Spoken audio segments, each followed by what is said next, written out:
দর্শক আসসালামু আলাইকুম। আমি এই মুহূর্তে আছি কুয়ালালামপুরে।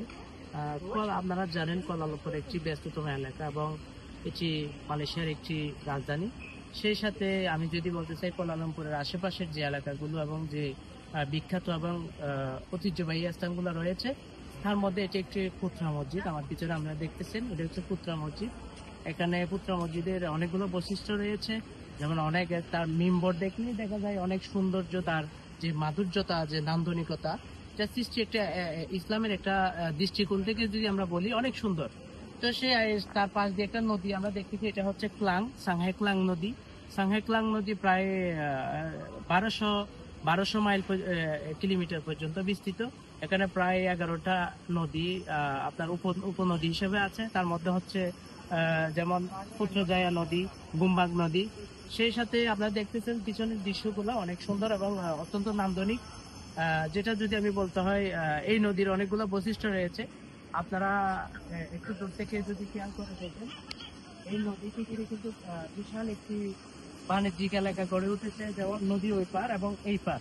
নদীর আমি যদি ডান পাশে বলতে গেলে এখানে একটা পুত্রাজায়ের একটা ব্রিজ, নান্দনিক একটা খুব সুন্দর একটা ব্রিজ আমরা দেখতেছি, যার ডান পাশে দেখা যাচ্ছে অনেক সুন্দর সুন্দর অট্টালিকা এবং বলতে গেলে বিশাল অট্টালিকা এখানে তৈরি করে রেখেছে। বিদেশি ইনভেস্টররা এখানে এসে এসে ইনভেস্ট করতেছে, বিনিয়োগ করতেছে। আর এই এই মসজিদের আরেকটি গুণ রয়েছে, যেটি হচ্ছে যে এই মসজিদটি একটি লেকের উপরে অবস্থিত। এই মসজিদটি পুরাপুরি একটি পানির উপরে এটি মালয়েশিয়া গভর্নমেন্ট তৈরি করেছে, যে যেটার একটি আলাদা একটি বৈশিষ্ট্য হিসেবে এটি আমাদের জন্য মানে আমরা এটা হিসেবে আরেকটা বৈশিষ্ট্য হিসেবে আমরা ধরে নিতে পারি। যেমন এই মসজিদের ভিতরে হচ্ছে যে আলাদা পার্কিং এর ব্যবস্থা রয়েছে, আলাদা মেয়েদের জন্য নামাজের ব্যবস্থা রয়েছে।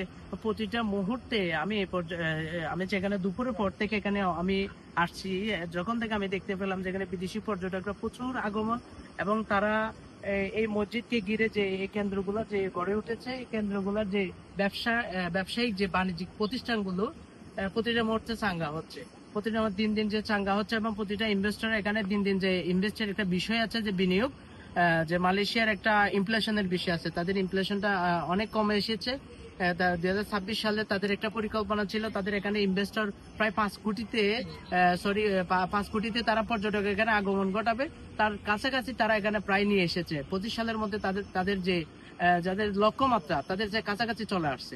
আমার পাশে যে আছে উনি হচ্ছে যে চট্টগ্রাম থেকে নেপসন পাবলিকেশনের আমাদের বড় ভাই, আমার ভাইয়ের নামটা নূর খান ভাই আসছে আমার সাথে, ভাইয়ের সাথে দেখা হলো। যাই হোক, ভাই ওই জিনিসটা খুবই লক্ষ্য করতেছে যে মালয়েশিয়ার একটা সৌন্দর্য, প্রাকৃতিক একটি নিদর্শন, ইসলামের একটি খুব সুন্দর একটা পথ চলা, কি সুন্দর একটা বলতে গেলে কি একটা ভারসাম্য, একটা প্রতিক্রিয়া মুসলিমদের জন্য এখানে এসে নামাজ পড়া, এবং বিদেশি যে অন্য ধর্মের লোকরাও এখানে এসে ভিজিটে আসে, তারা দেখে আমাদের ইসলামের সৌন্দর্য কত সুন্দর, তারা এই জিনিসটা খুবই লক্ষ্য করতেছে।